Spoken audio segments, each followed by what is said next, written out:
Aí, vai. Hã? Começou. No chão? Calma, eu vou pular aqui primeiro pra treinar. Tá gravando já? Aham. Eu vou pular aquele lixo pra treinar, igual o Alex fez. Olha a distância, Alex, tem diferença, cara. Mas só que você tá em cima, ó. Tá, depois eu pulo no chão, então.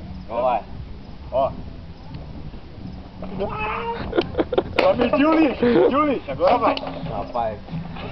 Cara, não.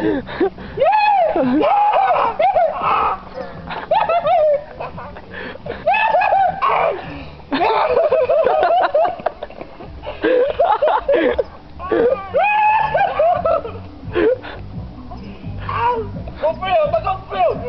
O lixo. Vai, cara, pula. O lixo. São 6 horas da manhã. 6 horas. Vai, cara, que eu vou também. Ai! Frangou! De novo, cara. Já vou pular o lixo. Sai não, você vai dar uma ajoelhada.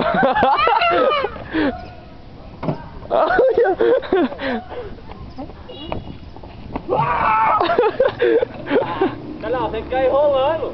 Rolando. Vai. Vai borrachando. Ah, que gazela! Olha a sua gazela!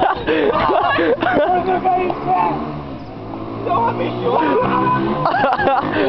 Assim, ó, presta atenção no pulo.